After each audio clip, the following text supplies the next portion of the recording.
Ադրբեջան հարաբերությունները արդյոք սառույցը հարվում է թե ոչ եւ նաեւ Ռուսաստանը միջուկային զենքի ցուցադրություն ապահովեց, խնդրեմ։ Դե Ռուսաստան-Ադրբեջան հարաբերությունները մի քիչ սկսեցին տաքանալ, երբ որ Ադրբեջանը իր հարցերը լուծեց, ըստ էության Միացյալ Նահանգներում այն ինչ պետք է իրեն ստորագրեց, կարծում եմ Ռուսաստանի հետ հարաբերությունները սրելու իմաստը հենց դա էր, որ նա, այսպես ասենք, բարոյական ճանապարհ էր ման գալիս նոյեմբերի 9-ի փաստաթղթի վրայից փախչելու, եւ ինքը դա արեց։ Դրա համար էր պետք, բայց ընդհանուր առմամբ իհարկե Ռուսաստան-Ադրբեջան հարաբերությունները եւ ընդհանրապես Ռուսաստան եւ հետխորհրդային տարածքի հարաբերությունները իրենք գնալով սառելու են, քանի դեռ Ռուսաստանը ԱՄՆ-ի հետ չգա պայմանավորվածության, որ հետխորհրդային տարածքը դա իր կարմիր գիծն է եւ Միացյալ Նահանգները այնտեղ որևէ քայքայիչ գործունեություն Ռուսաստանի դեմ ուղղված չպետք է իրականացնեն։ Այսինքն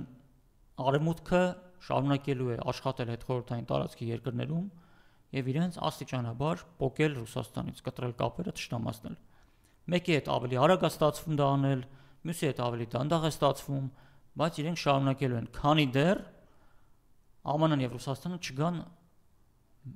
համաշխարհային մեծ պատմական նշանակություն ունեցող պայմանավորվածության եւ ԱՄՆ-ն ընդունի, որ հետխորհրդային տարածքը դա Ռուսաստանի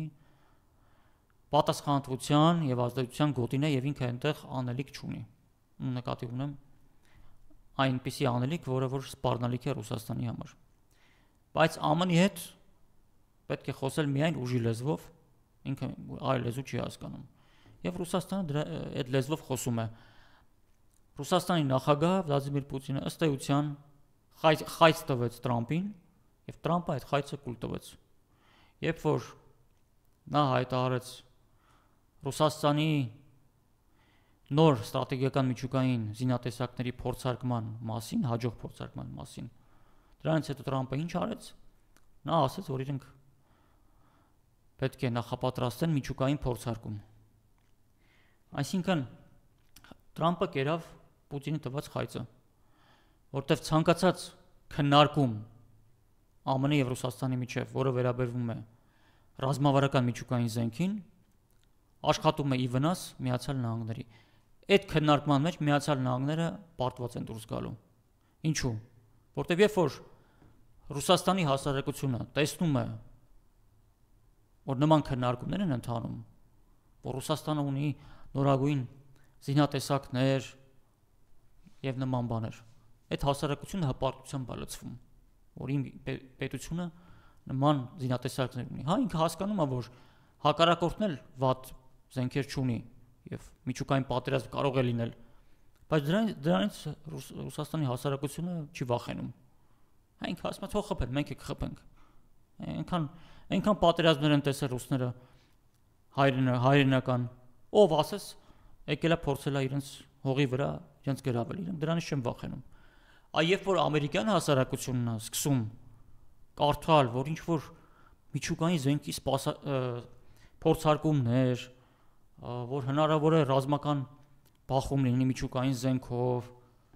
ամերիկյան հասարակությունը սկսում է նյարդայնանալ, խուճապի մեջ է անգնում, որտեղ իր կոմֆորտ վիճակը սկսում է խաթարվել։ Ասում է ոնց, այն առավոտվա իմ սերիալները չեմ նայելու, ասենք ամերիկյան տնային տնտեսուհիները, ասում են ոնց, առավոտվա այդ իմ սովորական կյանքը, որ սկսում եմ չեմ նայելու, կամ մյուս մասնագիտության տեր մարդիկ իրենց կոմֆորտ վիճակ, որ ամեն օր դուրս են գալիս, այդպես գեղեցիկ սաներված, չգիտեմ, սուրճ խմելով, գնում աշխատանքի, այսինքն կոմֆորտ վիճակ է Ամերիկայում, որտեղ իրենք երբեք արտաքին ինտերվենցիա չեն տեսել ոչ մեկի կողմից։ Իրենք մեկ էլ հանկարծ պարզվում է, որ ինչ որ ռուսական հրթիռի պատճառով այդ կոմֆորտ վիճակը կարող է խաթարվել։ Եվ ամերիկյան հասարակությունում սկսում է խոճապ։ Այդ խոճապը սկսում է ճնշում գործադրել իշխանությունների վրա, ասում են շուտ գնացեք ռուսների հետ պայմանավորվեք։ Ինչ են ուզում ձեզնից։ Կիևն են ուզում, Հարավային Կովկասն են ուզում, Միջին Ասիան են ուզում։ Տվեք, թող գնան այդ ռուսները։ Միայն հանկարծ Նյու Յորքի վրա ոչ մի սպառնալիք չլինի, մենք մեր սերիալները, մեր շոուները, մեր, չգիտեմ, բեյսբոլի խաղերը եւ մյուս բաները նորմալ ձևով իրականացնենք, մեր կոմֆորտ վիճակը խնդրում եմ մի խաթարեք։ Դե հիմա այդ կարծում եմ Ռուսաստանը եւ Ռուսաստանի նախագահ գտել է եւ բռնել է, ինչպես ասում են, ԱՄՆ եւ Տրամպի թույլ տեղը եւ հիմա ինքը շարունակելու է գնալով ավելի շատ սեղմել այդ թույլ կետի վրա, այսինքն ստրատեգիական միջուկային զենքի հետ կապված քննարկումները ավելի են շատանալու, փորձարկումների հետ կապված ավելի են շատանալու եւ Տրամփն էլ խայծը կերավ, ինքը մտավ այդ քննարկման մեջ։ Դե եթե մտավ, ուրեմն նշանակում է ԱՄՆ պարտության սկիզբը արդեն դրվել է։ Երբ դա կլինի, չգիտեմ, կարծում եմ 7 տարի հետևում չի։ Բայց դա կարող է լինել 1 ամիս հետո, կարող է լինել 1 տարի հետո, 2 տարի հետո, բայց այդ սկիզբը արդեն դրվել է։ Իսկ երբ որ այդ պարտությունը կլինի եւ ԱՄՆ-ն հետ քայլ կանի եւ իրենք կգան պայմանավորվածության, հետ խորհրդային տարածքը գեղեցիկ ձևով կվերադառնա Ռուսաստանի ազդեցության գոտի։ Բայց մինչ այդ պետք է, այսպես ասենք, դիմանալ, գոտիները ձգել եւ մինչ այդ օրը կգա, որտեղ մինչ այդ օրը գալը դեռ պետք է, այսպես ասենք, հնարավորինս քիչ կորուստներ ունենալ։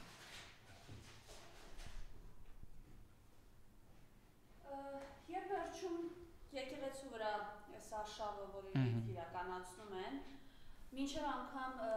միջազգային լրատվամիջոցներն են գրում, քրիստոնյաները հալածվում են քրիստոնեություն ընդունած առաջին երկրում։ Խնդրեմ ես մասով ձեր տեսակետը, մինչև ուր է գնալու Փաշինյանը եւ որն է իր իրական նպատակը։ Շարունակվելու է սա բնականաբար։ Սա Փաշինյանի պատերազմը չի, սա ուղղափառության դեմ պատերազմը։ Իսկ այդ ուղղափառության դեմ պատերազմը բնականաբար ոչ Փաշինյանը սկսել է, ոչ էլ ինքն ավարտելու է։ Ուղղակի ամեն երկրում բնականաբար արևմուտքը գտնում է նրանց, ովքեր որ այդ պատերազմը իրենց երկրում իրականացնելու են։ Հայ առաքելական եկեղեցին պատկանում է հին ուղղափառ եկեղեցիների ընտանիքին եւ որպես ուղղափառության դեմ պատերազմի մաս հարցակում է գնում նաև հայ առաքելական եկեղեցու նկատմամբ։ Նրան կրոնական այլ կենտրոններին ոչ ուղղափառ ենթարկեցնելու նպատակով ինքնիշխանությունը, ինքնուրույնությունը խլելու նպատակով։ Եվ քանի որ այս process-ի հեղինակը Փաշինյանը չի, որ մի հատ էլ ինքը իրան ճնշենք, ասենք կանգնեցրին, էլ կանգնեցրին։ Ուրեմն սա շարունակվելու է, որտեղ ուղղափառությանը պատերազմ հայտարարած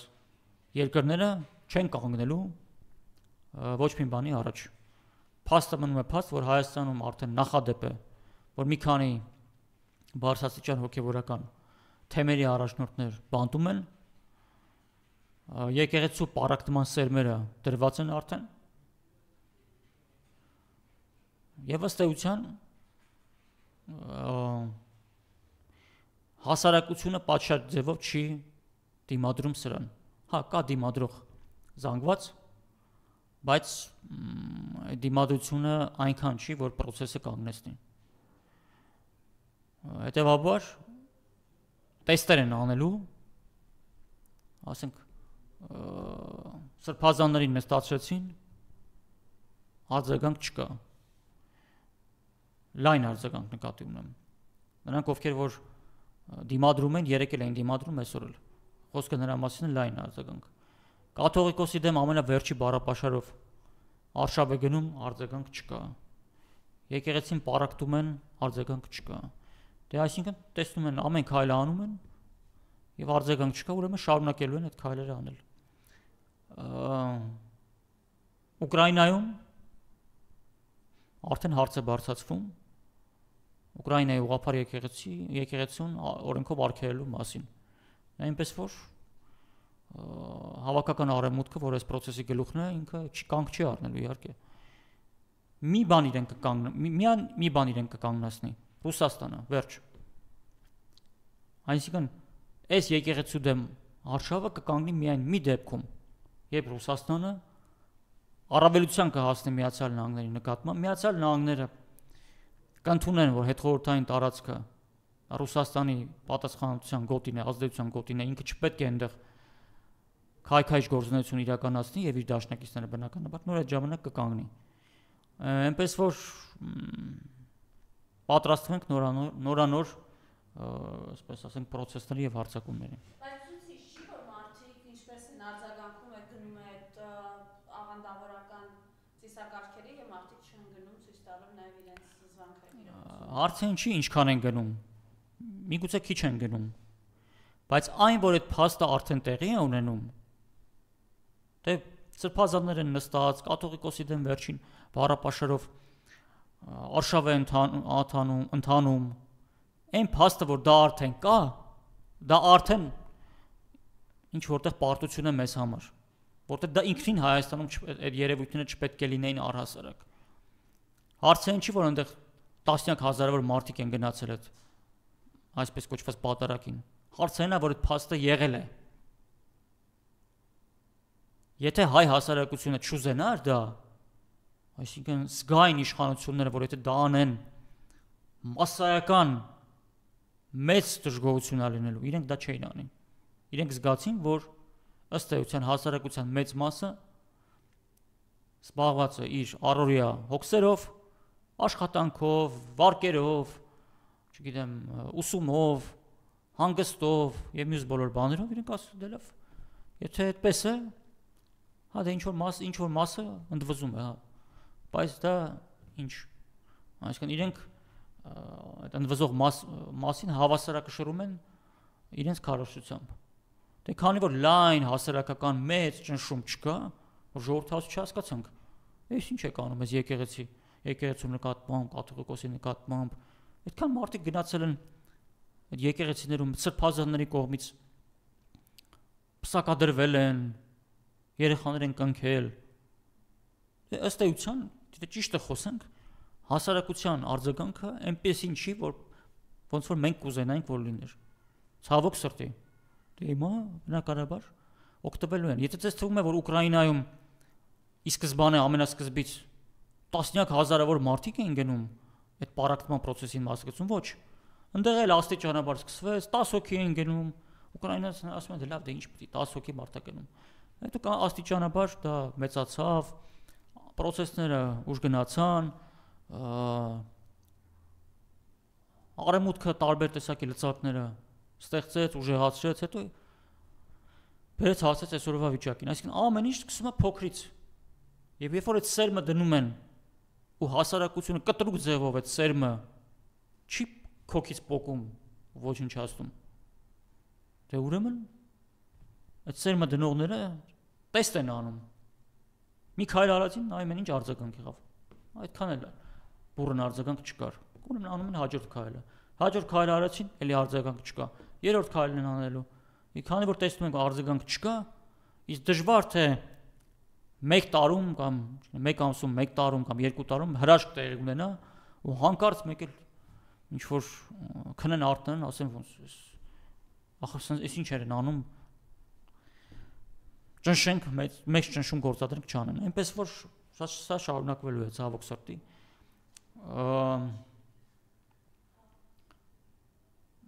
Որտեվ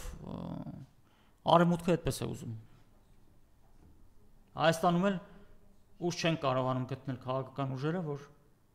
արևմուտքին իր տեղը դնելու առումով։